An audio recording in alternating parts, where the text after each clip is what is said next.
Hi everyone, how are you? I hope you all are staying safe and healthy. Hai semuanya, apa kabar? Saya berharap kalian semuanya baik-baik saja dimanapun kalian berada. Senang sekali ya kita bisa kembali belajar ya, khususnya di pelajaran bahasa Inggris ya. Dan di video kali ini we are going to learn about recount text. Kita akan belajar tentang recount text. What is recount text? Recount text usually used to tell about something that happened in the past. Jadi adalah sebuah teks yang digunakan biasanya untuk menceritakan kejadian atau peristiwa yang terjadi di masa lampau ya, yang pernah kita alami sebelumnya. Oke, jadi kita bisa menuangkan apa saja yang di pikiran kita yang pernah kita alami dengan menggunakan teks tersebut. Oke.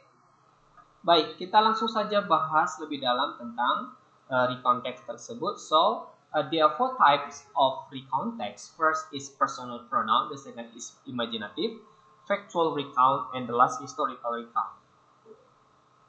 Ya, apa perbedaan masing-masing ke 4 daripada teks tersebut? Okay, we start from personal pronoun. Personal pronoun usually used to tell about your personal experience.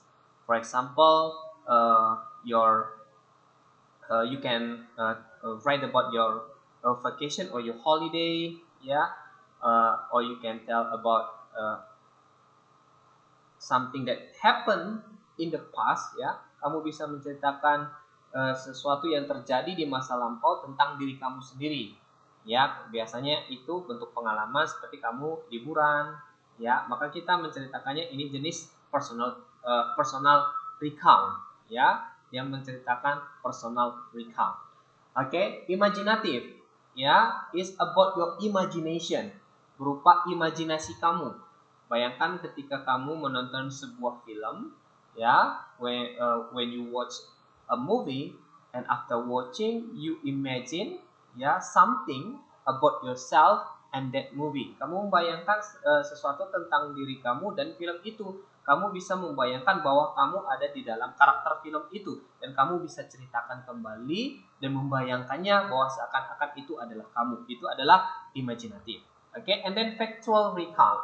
Factual recount is tell about event that happen, ya.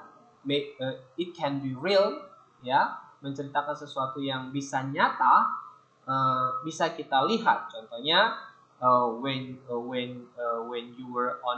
you on your way, ya, ketika kamu dalam perjalanan kamu, for example when you on your way to school, ketika dalam perjalanan kamu sekolah, there were a small accident, ya, traffic accident, ada sebuah kecelakaan, contohnya sepeda motor. Karena bagaimana peristiwa itu terjadi? Mulai dari awal, ya, kamu menceritakan kronologinya. Itulah disebut namanya factual recount. And then historical recount, you tell about history. Kamu menceritakan sebuah sejarah, ya, mungkin ada sebuah objek atau benda yang kamu jelaskan bagaimana sejarah atau peristiwa yang terjadi pada benda tersebut sehingga bisa menjadi benda bersejarah. Itu namanya historical recount. Oke?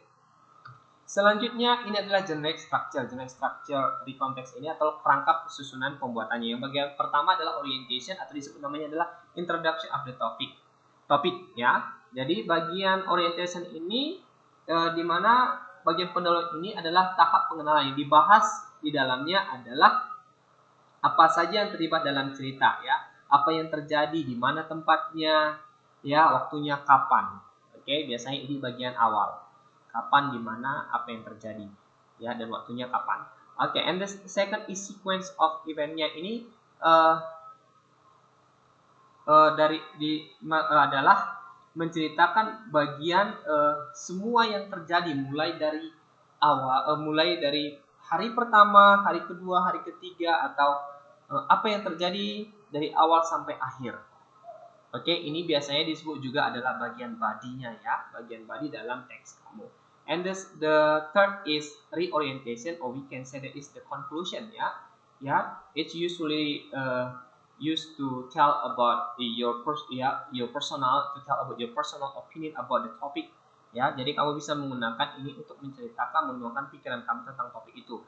Bagaimana menurut kamu, ya, pandangan kamu terhadap cerita yang kamu tuangkan.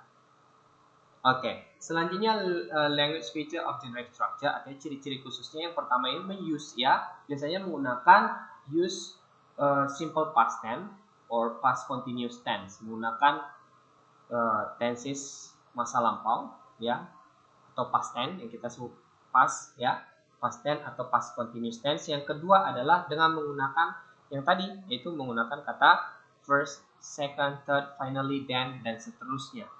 Itu hanya ciri-ciri khususnya. Contohnya seperti ini, bagian orientationnya. Oke, last semester vacation, ya, and unpredicted holiday because I didn't have any vacation schedule, but my parents gave me a surprise. I was very happy and excited to visit my grandpa, ya, who had not met for 2 years. Jadi dia menceritakan bahwa peristiwa dia mau mengadakan liburan, mengunjungi rumah kakek nenek dia, ya, yang sudah tidak jumpa selama 2 hari. Ini adalah bagian pengenalannya saja. Oke, berarti di sini menceritakan tentang holiday, ya, atau vacation.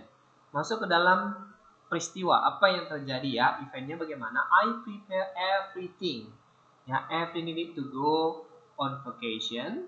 After that we went to terminal and left at 10 a.m. Along the way I saw such amazing view from the bus window. Jadi yang menceritakan pertama dia adalah kapan dia berangkat, ya, dan apa saja yang dilakukan di sana. Begitu seterusnya, ada kata when we arrived, mereka sampai.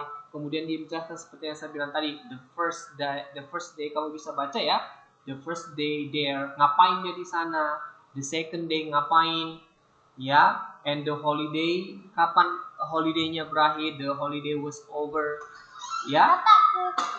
Jadi ini adalah menceritakan event yang terjadi, ya, pada holiday dia. And the last is reorientation-nya. Artinya adalah kesimpulannya. Dia merasa, ya, dia bilang seperti, although it was a short vacation, walaupun ini adalah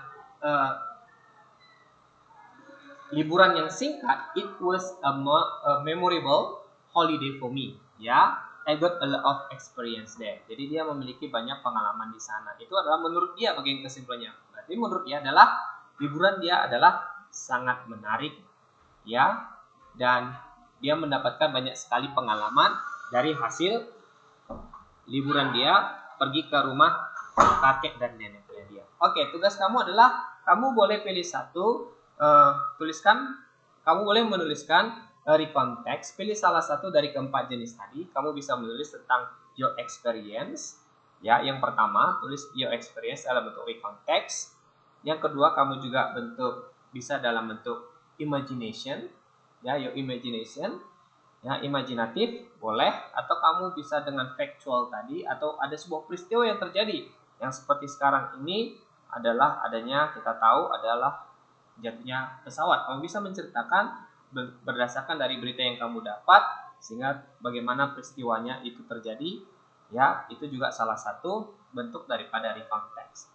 Oke, itu tugas kamu. Buat paragraf kamu sendiri bisa berupa pengalaman atau sebuah cerita imajinasi atau cerita bersejarah yang mau kamu tuangkan. Oke, I think that's enough for today, ya. See you and God bless you.